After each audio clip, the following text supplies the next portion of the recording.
Since the area was uncharted, we followed the safety of our track back out the way we came before turning east towards the next Caleta. The rain wasn't ideal for this, but we topped off on fuel just in case the wind didn't fill in. We could already tell the wind forecast was going to be one of the most unpredictable yet.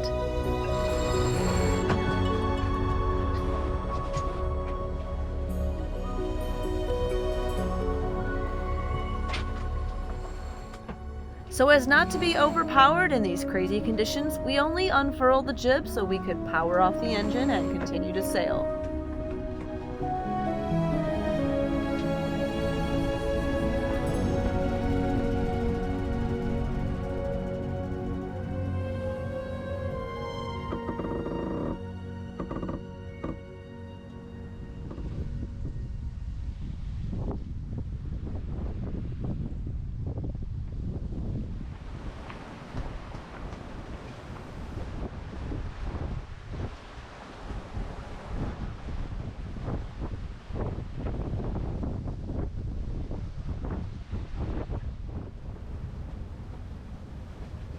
While it felt weird to be sailing with the jib only at a tighter angle, we didn't mind the 8 knots of boat speed.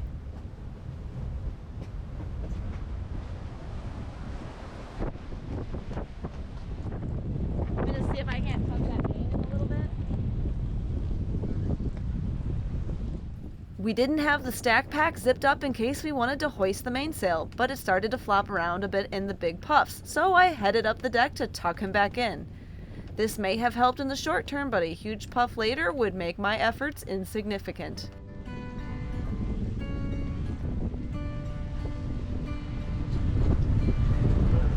Wow. Oh, wow. Yeah. Not only were the willows hitting us big, but the currents as well. It was near impossible to sail in a straight line up the channel, and we had to give ourselves enough room in between the land in case the wind changed direction or the current swept us into the rocks.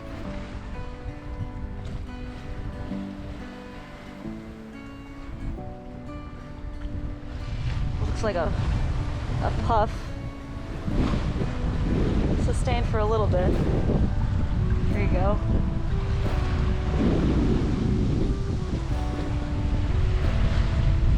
So this buoy is the shallow spot, this one? Yeah. Well, the other buoy is the shallow spot. That's where it is. Oh, alright. That's within 6.6. 3.45. Oh, wow.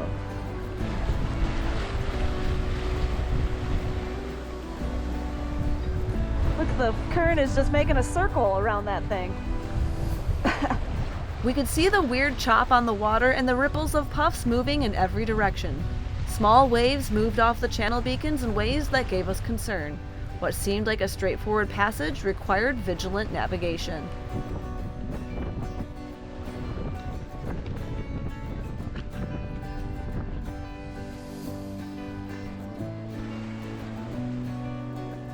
Even the birds seemed like they wanted to leave the world behind with this crazy weather.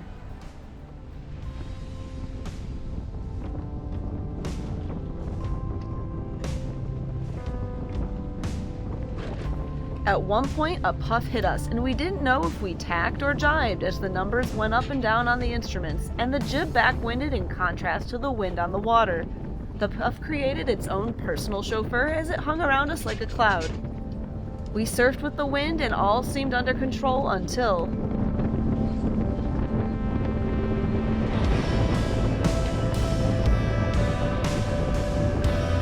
The old Lazy Jack line took a big blow from the mainsail that was being thrown around in its bag, spilling the sail onto the deck. The wind swirled again, sending the jib into a frenzy as I headed to get a sail tie to secure the mainsail back on the boom. However, it turned out to be an easier job for the man with long arms.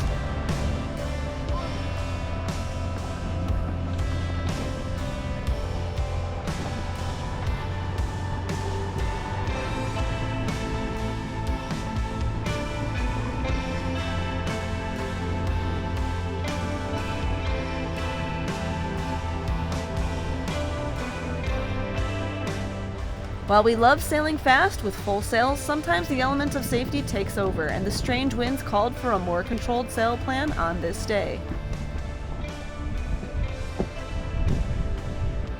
Rope. See? Alright, try and trim them. We'll get some more wind actually.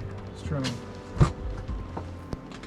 After all the excitement, the wind suddenly dropped, but we attempted to keep sailing on for at least a little while. Maybe it's not coming.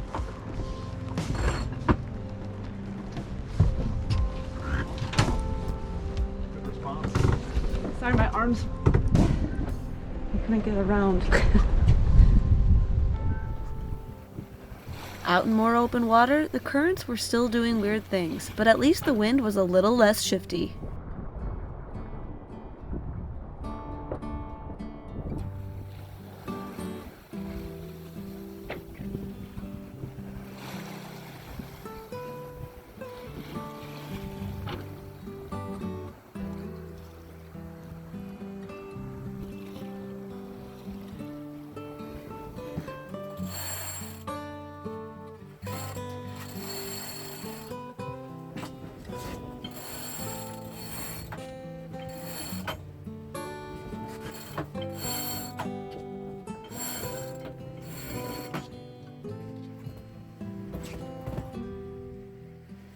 Nice, Jack.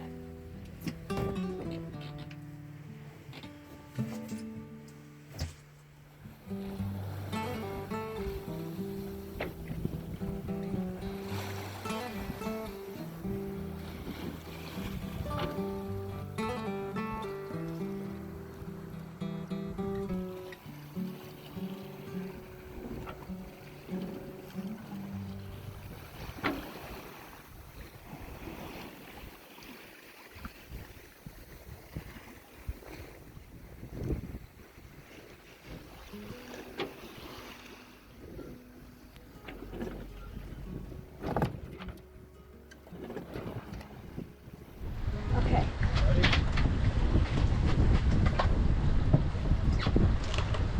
Ready? Okay.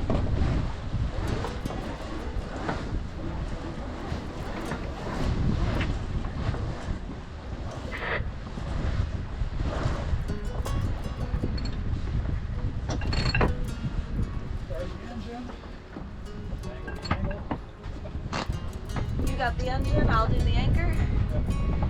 Okay.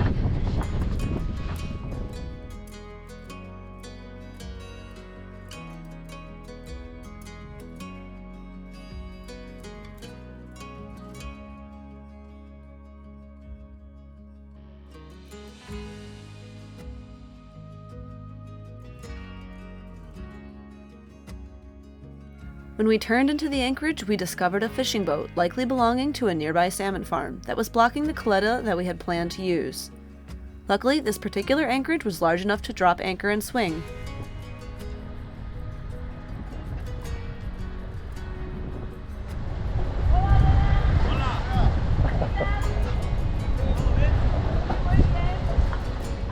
Vamos a fondear muy cerca. ¿Seguro? También podemos poner los cabos a los árboles allá o... Bueno. Ok, Como quiera, lo conecta acá. ok. Gracias. Bueno. Good. Just snag one. Yeah.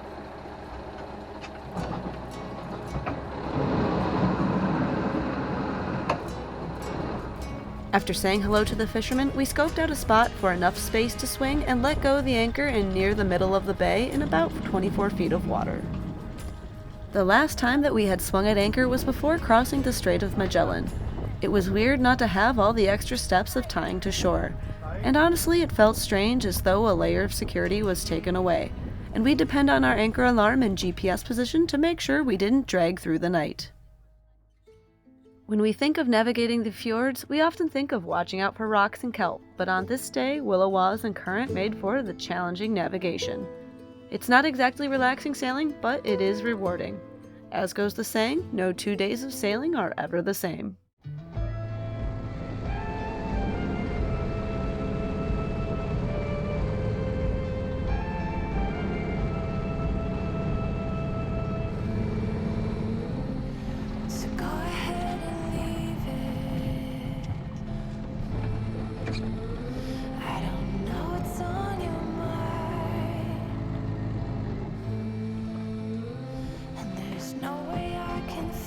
exist.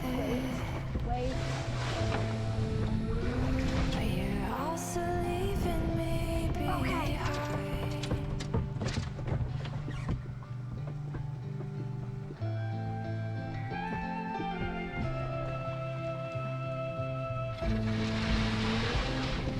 Just a few more hours. You'll be on your way. Stretch those legs. Like dancing on a wire. Oh, how I try to make you stay. Won't you stay? Won't you stay? Won't you stay?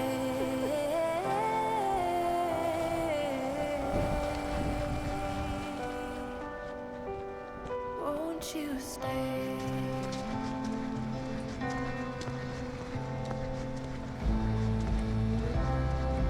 Tell me all your secrets, 'cause I already forgot. I need to be stronger for my weakness. Oh, you think that I'm strong, but I'm not. Well, guys, we sailed from Caleta Mariachu in Canal Abandonados. We sailed jib only the whole day, mostly because it was downwind and it was super puffy and squally. And so because there would be these huge master blast puffs, and also the wind would shift 50, 60, 70 degrees. It's like you're going in a circle almost.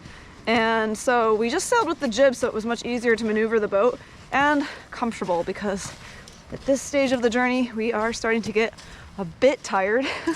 Yeah, so it was a good sail today. Finally, towards the end, it stopped raining.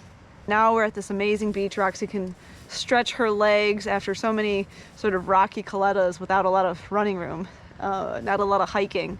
So we pulled into Caleta Jacqueline here, and there's a fishing boat and a fishing rope that are obstructing the Caleta, which I know that it's their home turf, but you used to be able to pull all the way back in there and go right up next to the waterfall, and now it's impassable because of a rope that's going all the way across. So we are working our way towards our final stretch or so, another few channels, and we'll be in Puerto Montt.